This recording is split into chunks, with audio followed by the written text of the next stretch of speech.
The Super Bowl has come and went. Kansas City Chiefs are your Super Bowl champions. Now we're on to the 2024 season. Welcome to the Ravens Talk Podcast. I'm your host, Samuel Njoku. The Ravens were so close to winning that championship. They fell a game short of that mark. Now they move on. Will they build or will they break down and start anew? We'll find out. In this episode, we'll talk all about the free agency, the coaching changes, some news that have come in the recent weeks with the offseason. We'll also have Brian McFarland, who's the salary cap expert for the Ravens via Russell Street Report. He'll come on and he'll talk all about what the Ravens have to do to fill those holes and possibly make another run for the championship. But first, what an offseason. I mean, we saw it coming. We knew.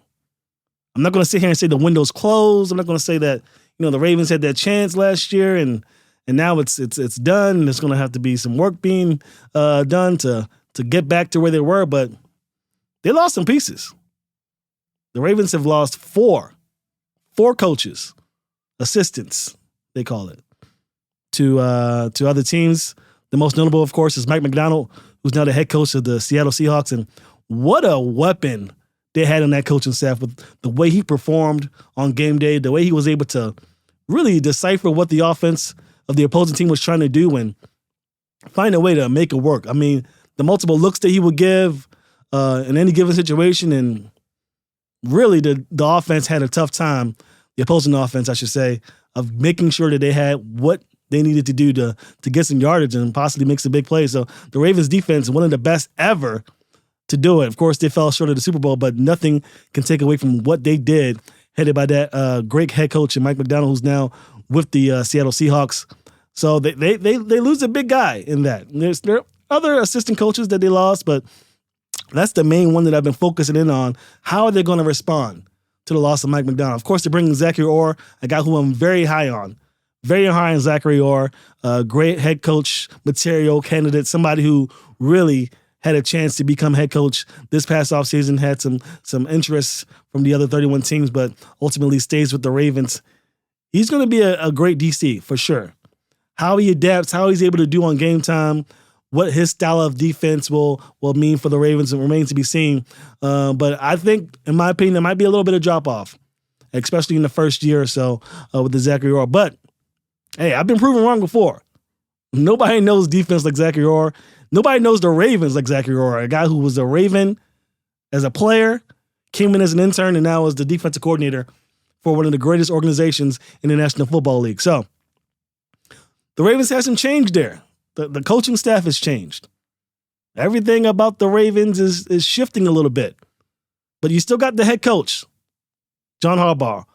You still have the owner, Steve Bisciotti. You still have the GM, Eric DaCosta, and you still have Lamar Jackson as your QB. So those four pillars to any stable franchise are set in stone, and that's not going to change anytime soon. So the Ravens are still in the thick of it. I still think they're going to have a chance to make some noise in the upcoming season, but some little changes here and there. I mean, the Ravens aren't accustomed. I mean, the Ravens are very accustomed to losing DCs. I mean, I think the Ravens give up more DCs to become head coaches than any other team in the National Football. It seems like every year there's a DC either leaving to become a DC somewhere else or becoming a head coach, either in the collegiate scene or in the NFL, or it just seems like they can't really get stable work done. And I think we all saw the writing on the wall with the way that Mike Macdonald's defense was playing this past season. So big shout outs to Mike Macdonald, big shout outs to them and his family, and hopefully good things to come for him in the future with the NFC team leaving the conference and going to the Seattle Seahawks. So yeah, the coaching's crazy. Zachary Orr, I'm very excited. I'm excited to see what he does. You guys saw me here all last season. I thought that, Macdonald was the chosen one. There were fans who were thinking, hey, maybe Mike Macdonald can take the place of John Harbaugh. Maybe he can be the guy to come in and relieve him of his duties. Maybe he ride off in the sunset after a Super Bowl win and Macdonald takes over. He keeps the defense humming and we move forward. But no, this is still John Harbaugh's team. Nothing's going to change anytime soon. John Harbaugh leaves when John Harbaugh is ready to leave. I know there's been some flack considering how the team performed in the AFC Championship game, and there's some validity, of course, to that criticism. But when it's all said and done, John Harbaugh is top 2, top 3 if you're really being picky. in the league as far as head coaches are concerned. And in my opinion, he's numero uno. So John Harbaugh definitely has his hands on things. He's going to be able to do what he needs to do and get this team back to where they need to be. But yeah, Mike McDonald's huge loss, and Zachary Orr, it's got big shoes to fill. I mean, let's be honest, big shoes to fill. If you're a coach coming in trying to make a name for yourself, there's no better defense, no better team to be in if you're a first-time DC than the Baltimore Ravens. They got some players. Speaking of players, because it's not just coaching changes going on. The Ravens are dealing with massive potential losses on their team, notably on defense. We start with Justin Madubuike, who just got tagged. I mean, let's be honest, I'm not a fan of the tag. I'm player first over here at the Ravens Talk Podcast. Player first, but the tag exists. They used it on Lamar Jackson last season, and looks like they're going to use it on Justin this season, and it's about a $22.1 million cap hit if this thing remains. They have until the middle of July to get a long-term deal done. That was definitely giving some breathing room. And we'll have Brian McFarland here later on to talk about the cap space and what they can do to really wiggle their way around the cap situation to get some players in. But Madubuike had to be brought in. Absolutely had to be brought in. I mean, I had a post on Instagram earlier, and I said, hey, there's some fans who want Patrick Queen to stay. But you can't have Patrick Queen and Madubuike. It's not happening. Maybe if by some stretch of the imagination they get a long-term deal done, maybe there's some cap relief that Patrick Queen gets a team-friendly deal going and stays with Roquan Smith, but the writing was on the wall for him too. Patrick Queen is gone. He's going to make that money. Geno Stone, again, another guy, gone. Madubuike brings up a lot. Yeah, I mean, we talked about a guy like Aaron Jones, somebody who can make some plays in the middle of the field. Just a huge, huge, huge piece to the puzzle on defense. Justin Madubuike, he's going to be here for at least another season, possibly more. The Ravens already talked about getting the deal done. They're going to try their best to get it done, and that's what they're really focusing in on as the free agency begins to take shape in the 2024 season. But they had to get Madubuike in. They had to keep him. They had to do it. He is a force. There are not a lot of players in the league who can do what he can do. Chris Jones being a guy that could possibly do that. He's a free agent. So, and we'll talk to Brian about this. Chris Jones could set the market. He could be the guy that really gives the Ravens an idea, and Beaks as well, an idea of what the contract should look like moving forward. So there may be some movement in that regard very shortly. And teams are going to be going after Chris Jones in a hurry because, again, there's not a lot of guys that can rush the passer in the middle of the defense the way that these guys, Beaks and Chris Jones, are being able to do. So big shout outs to Beaks. Congratulations on that money. Hopefully they get a deal done. I hate the franchise tag. Of course, if you're a Ravens fan, you love it because you get to keep guys like Lamar Jackson and Beaks without having them see the open market, but it sucks for these players. I mean, if you're in the National Football League, PA, NFLPA, get it together. One of the things upcoming with negotiations, get rid of this franchise tag. Get rid of it. If you want to keep your player, you pay your player. That's how I see it. But this is the world we live in now. This is what both parties agreed to as far as the NFL and NFLPA. So we got franchise tags. He gets a non-exclusive. Of course, a team can come in, offer 2 first-round draft picks, and hope that the Ravens don't match whatever offer. I mean, we saw with Lamar Jackson, and we've seen teams a la Atlanta Falcons really suffer because of it, not taking that chance. So I don't see a team giving up 2 first-rounders and a huge contract for Justin, even though I think he's an amazing player. So the ball's in the Ravens' court and also Beaks' court to get a deal done, and I think they will prior to the start of the season for sure. But Beaks not the only guy. We mentioned it. Geno Stone, a guy who had, I think, led the league or second in the league in interceptions. It's going to be tough to keep him. Patrick Queen, sayonara. Bye-bye. You're gone. Moving on to other ventures, and hopefully he gets a deal. He played very well, but the Ravens going to pick up that 5th-year option. And speaking of 5th-year options, there's another guy who's not a free agent yet, but the Ravens have a decision to make. Rashad Bateman, who hasn't been, at least statistically speaking, the guy that the Ravens thought he'd be when they drafted him out of Minnesota. Give up that fifth-year option and he goes crazy like I think he might. We'll see. And all of a sudden you're thinking about how am I going to pay this guy and keep Zay Flowers and whatever other decisions they make throughout the offseason this year. Maybe bringing in some more talent at receiver. Who knows? A lot of things are at stake here. A lot of decisions to be made.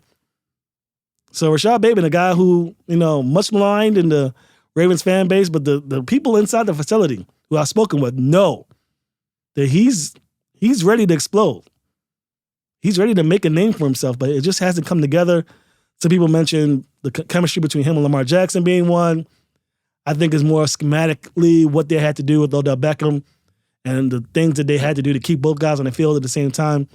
Some guy wasn't going to get the reads, and a lot of times Bateman was the third or fourth read in these systems that the Ravens had in place in year one under Todd Monken. So I think they're going to really focus in on making Bateman more involved, and the Ravens might have to take that chance and give him that fifth-year option, knowing that there's a good chance he'll succeed in 2024. So we'll see.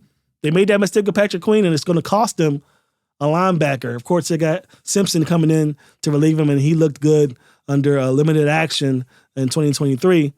So we'll see what happens. It's going to be a very, very interesting free agency period for the Ravens. A lot of decisions they have to make. Not a lot of cap space. We'll see. Maybe they have cap space that we're not even thinking about. From the outside looking in, I should say, it appears as though the Ravens are going to be very tight in the cap. But next, when we have Brian McFarland on, he'll tell us maybe the Ravens have some wiggle room. Maybe some restructuring needs to be done. Maybe there's more to be seen, more than out of the beholder, as many say. So we'll see what the Ravens have in store. It's going to be a fantastic season.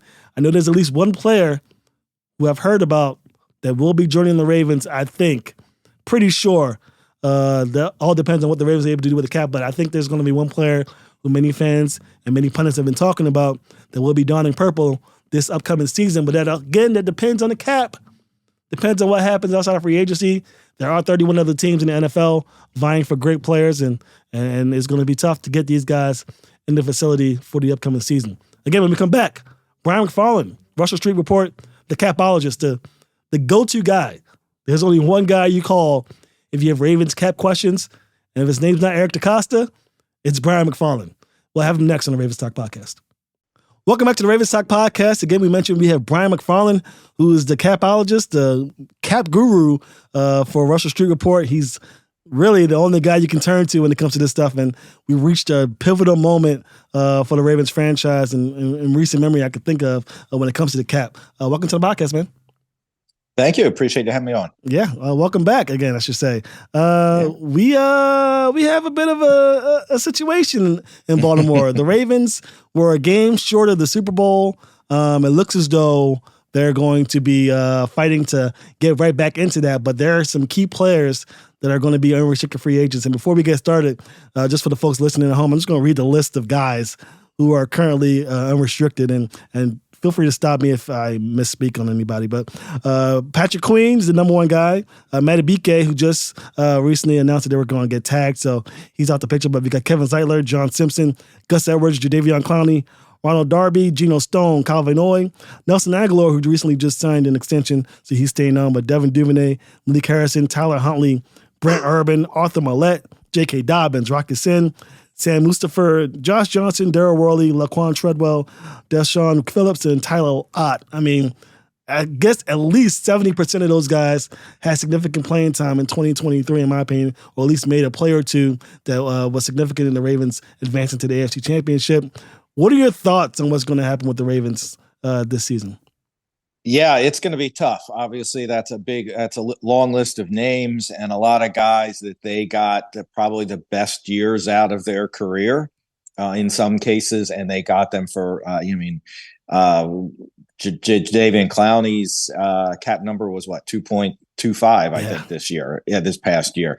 You're not getting him back for that number, and you got a career year out of him. Van Noy comes in September and gives you 9 sacks, and his was 1.7, if I remember correctly. So I mean, that's going to be really tough. Geno Stone he came back last year after they declined his RFA tender and signed him for a lesser deal. So, I mean, he made 1.76 with some incentives after that, but I mean, that was his base deal. So, a lot of these guys, this is at the point where, and now you've got obviously Amar's contract starting to escalate. Yep. And you've got obviously Madubuike on the tag now. If they cannot get him extended, sitting there at 22.1.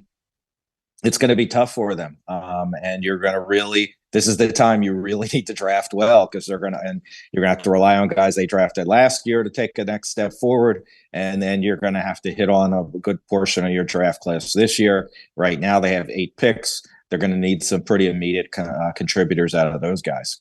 Yeah, and I agree with you completely because the Ravens there's some key guys. We mentioned Patrick Queen, but we've heard Simpson, a guy who made some splash plays for them in limited action, come in, and they're hopeful that he can take over for them because it looks like Queen is not going to be back because of the cap space issue. Yeah, for sure. Yeah, we mentioned the cap hit for the tag that Madubuike has, that's $22.1 million. The Ravens, okay, one, I just to get your opinion on them because many might not know, do they need to make space for it now that they announced it, or do they have until a specific amount of time, a certain time, I should say, to make that space available for them?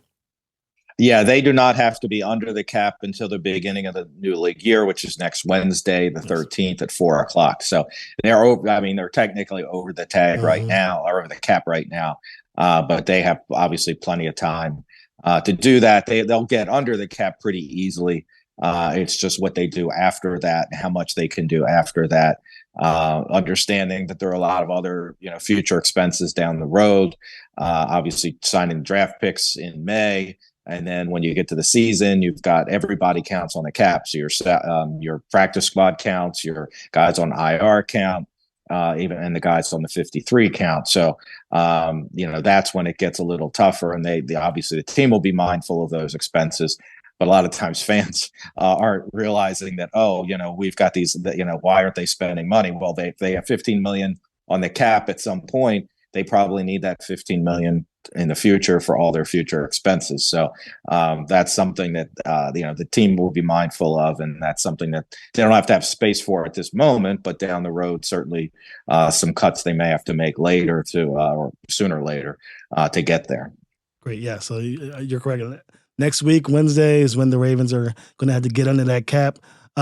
Teams, players, and fans alike have had their input on who the Ravens could bring in, but fans especially have been talking about who they should be getting rid of. And 2 names that I saw recently on Twitter, and just to get your opinion on it, Ronnie Stanley, a guy who's had a back and forth year last year, and Marlon Humphrey, who didn't perform as well as some fans would have hoped.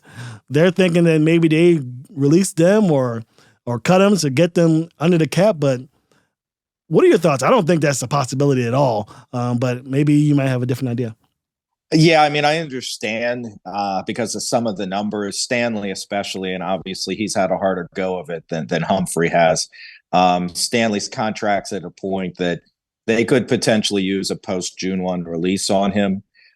He's due to make $15 million in cash this year, between $11 million salary and a $4 million option bonus, or I'm sorry, roster bonus that's due on the 4th day of the league year. And I think that's the trigger date in a way. If they are going to do something, I don't think they would cut him. Well, I mean, they're going to have to, if they're going to cut him, they have to cut him before that, because if you cut him after that, you have to pay him the $4 million. You've already paid him the $4 million, right, which makes things worse, and it cuts into your savings. So there's no sense in that. Plus, you just threw $4 million out the door. Mm-hmm. So, so I don't think so. I think that's kind of the trigger date. If they did release him, I would think they would do a post June 1, which means they would get the whole $15 million next year. If they do it prior to June 1. It's only 8.3, so it's still pretty substantial. It's just a question of whether they want to wipe it off the books this year or next year.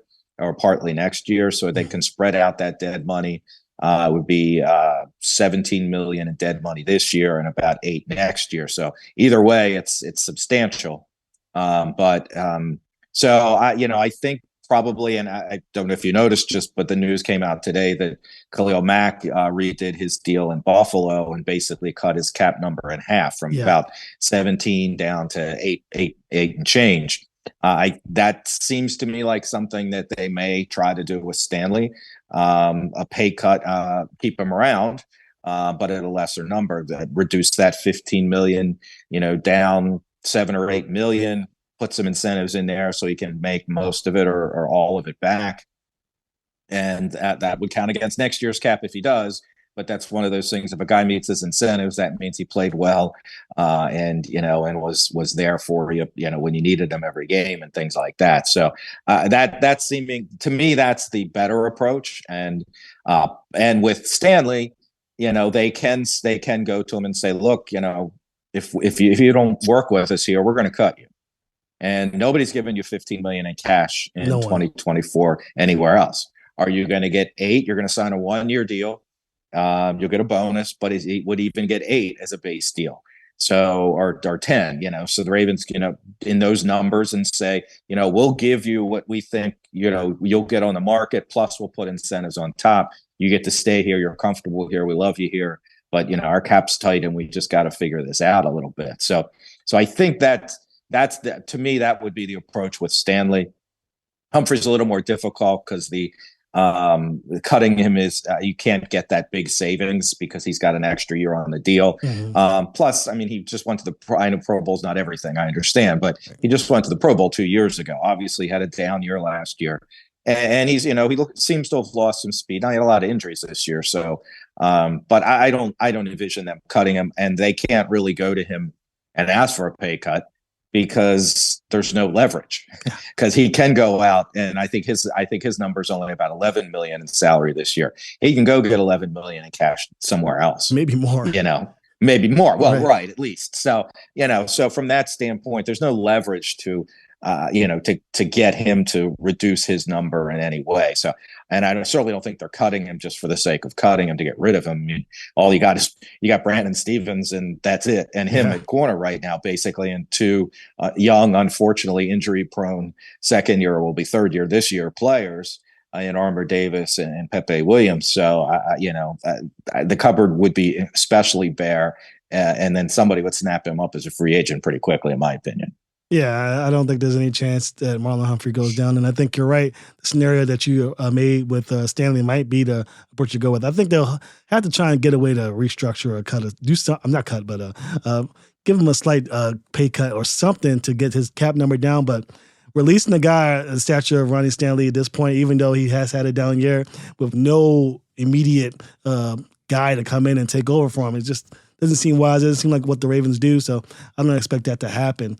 But the Ravens do have, I don't know. I'll get your opinion on it. The Ravens, I think the receiver core has been a concept for conversation this year.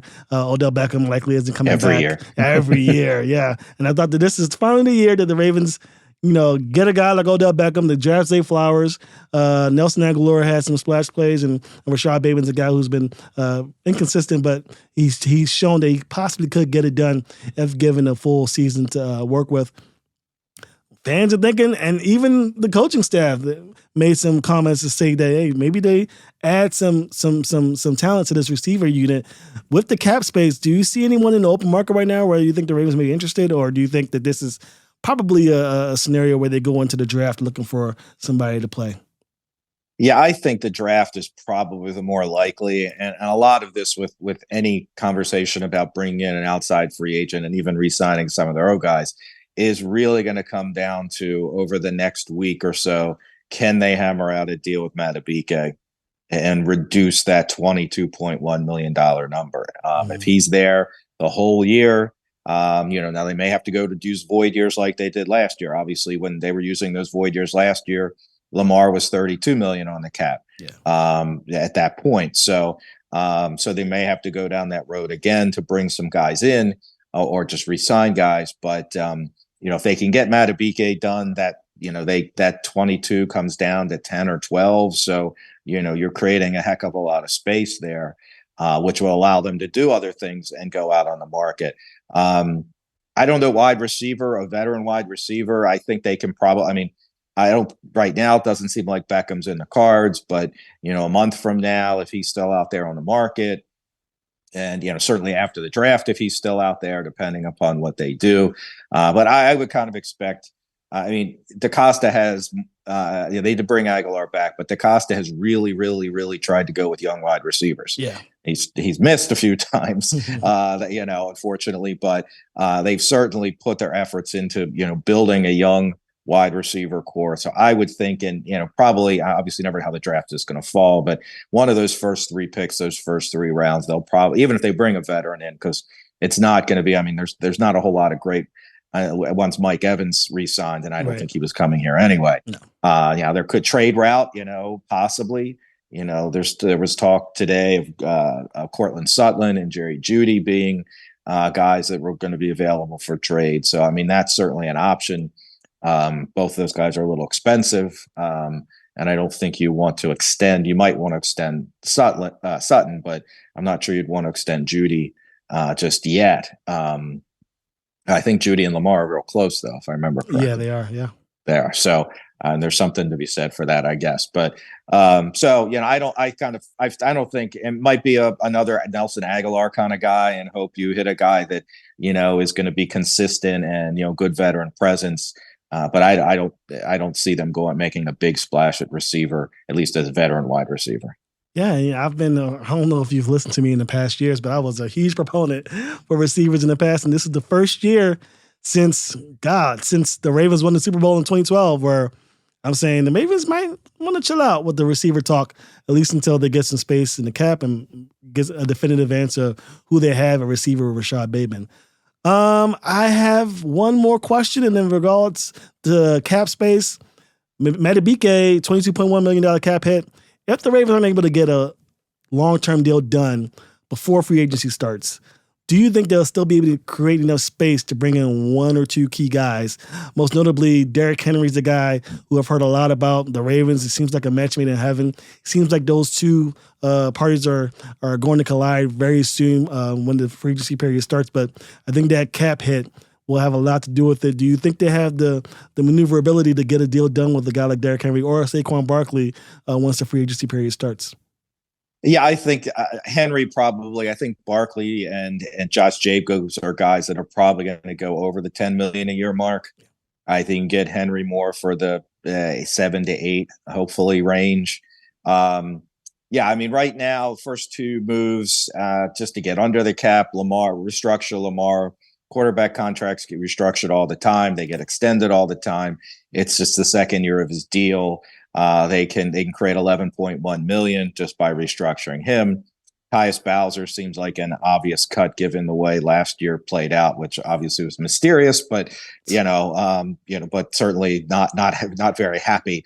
You could tell by Harbaugh's response, he was tired of answering the questions, and he was tired of the situation too. I think it was a blend of both. So right there between the two of them, that's $16.6 million in savings. That gets you pretty close to, that gets you under the cap right there with a couple million to spare.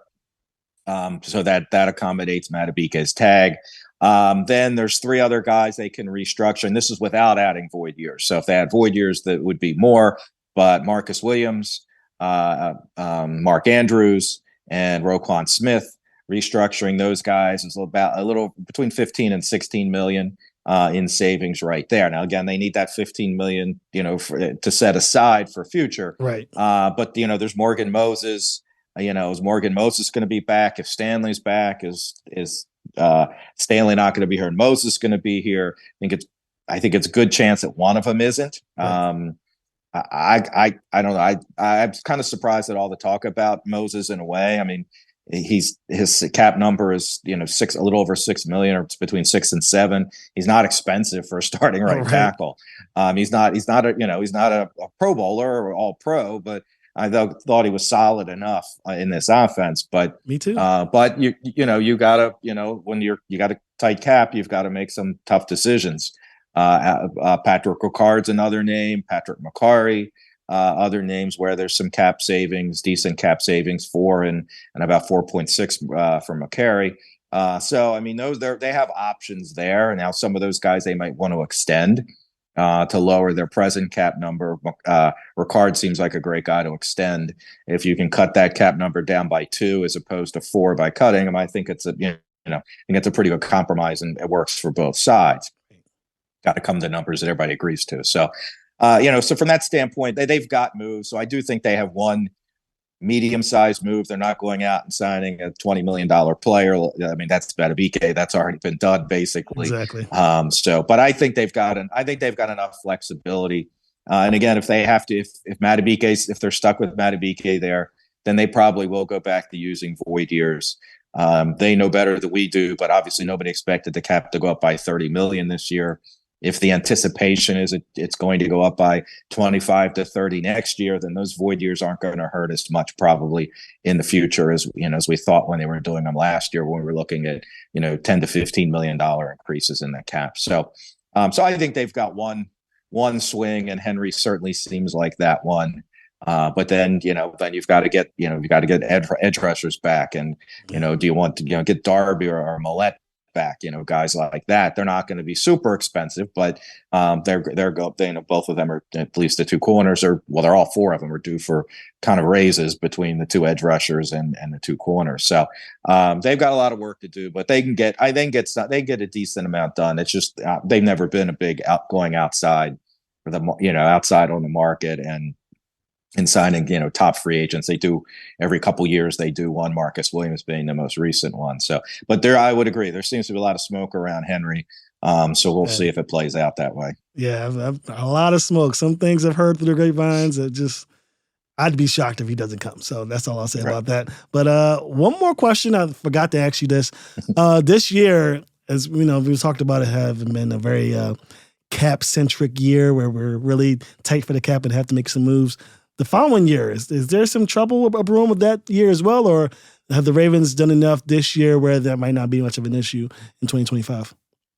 Yeah, I mean, it's going to be next year. I mean, if Stanley's here, he's probably one that will come off the cap next year, or they'll again rework the deal in some way, because that would be his last year of his deal. Yeah. After this year, Humphrey has 2 years. That's another one that they would probably. Moses will be off the books. He will be a free agent. There are a couple other guys that are going to be free agents. So, and Lamar's contract goes up a lot, but again, that's where you restructure. Mm-hmm. First 2 years of every quarterback's contract seem to get restructured.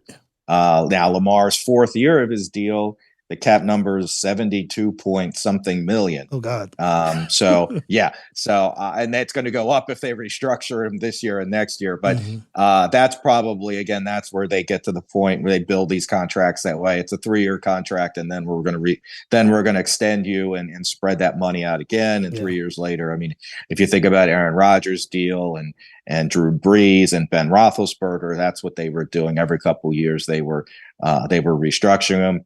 At the when you get to the end of that, as we saw with the Saints and all 3 teams, actually, they had a tough year rebuilding their cap, but these days with the cap going up so much, it doesn't take 2 or 3 years to get out from under that. If you want to just say, okay, we're going to take that pause year. Maybe they do that in the middle when they redo Lamar's deal for a year and bring it down, 3 years from now, 2026 or 27, they might do a little bit of a reset and redo his deal and then kind of clean up the cap and move on from there. But as long as they draft well, I mean, you're going to have Brandon Stevens going to be a free agent after this year. If he has another year like this, he's going to be the guy looking at the franchise tag next year, probably. Right off the top of my head, there might be somebody else, but he's probably the most likely candidate if he follows up with another strong year. Yeah, I agree with you completely. It's good to know at least that they seem to have a pecking order, a plan in place to the cap situation, and fans are very, they're very cautious of that going forward. And, the Ravens don't make a lot of moves, like you mentioned, outside of the facility most times. So cap's not going to be too big of an issue, I think, in 2025. Well, thank you so much, man. I appreciate you coming on. Absolutely. You have been a very good help. I've learned some things today. And if I've learned some things, it's most likely the fans have learned some things as well. So much appreciated for you coming down. Let the folks at home know where they can find your stuff. Sure. So I'm on Twitter. I keep saying Twitter, X, at Raven Salary Cap. Anytime news breaks, as long as my real job isn't pulling me aside, I try to get the information together, the numbers together as quickly as we have something to make sense of, I guess we'll say. And then my articles are on russellstreetreport.com.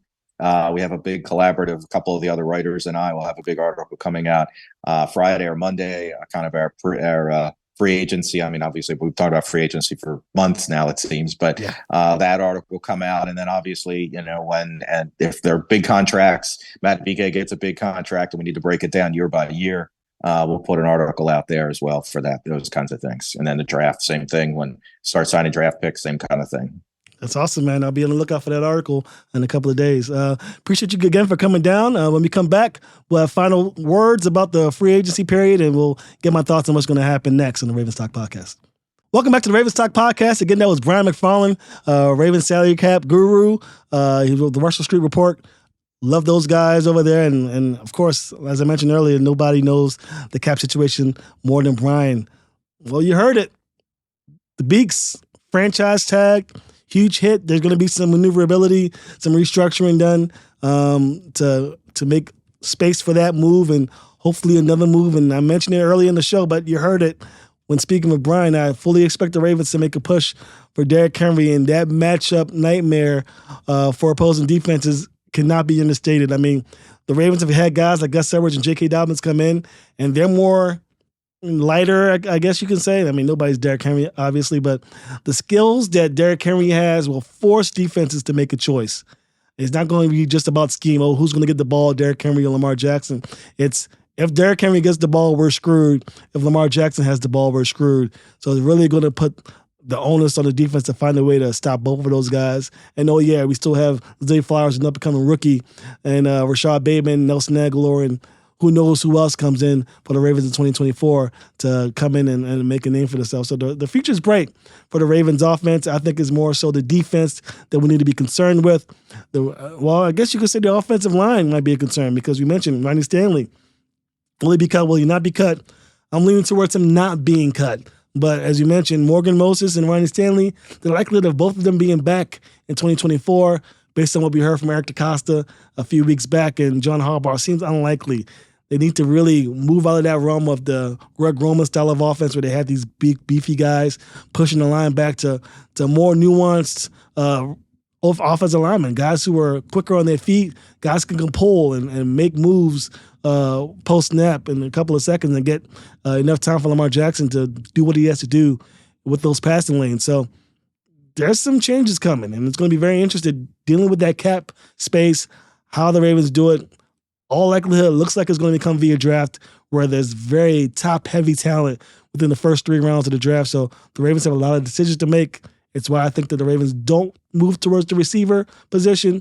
But again, with the Zay Flowers situation, which seems to be coming to a close, we'll know more later on. Of course, the NFL and the Ravens are both investigating. But based on what we've heard from the Baltimore County Police Department, it doesn't appear as though Zay Flowers will be seeing any trouble whatsoever. Definitely doesn't appear to be that case right now. But, of course, as more information comes forward, we'll talk about it.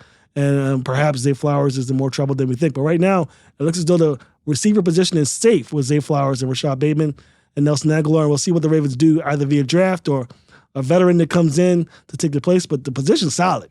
The Ravens need help at guard and tackle very badly. Besides the one guy they have at center, they do not have a very solid base of talent at the offensive line, and that's going to be a huge problem for the Ravens moving forward. On the defensive side, Justin Madubuike is definitely the guy they're going to keep, but you got Patrick Queen, who's going to be seeing other teams. He's not going to be back with the Ravens.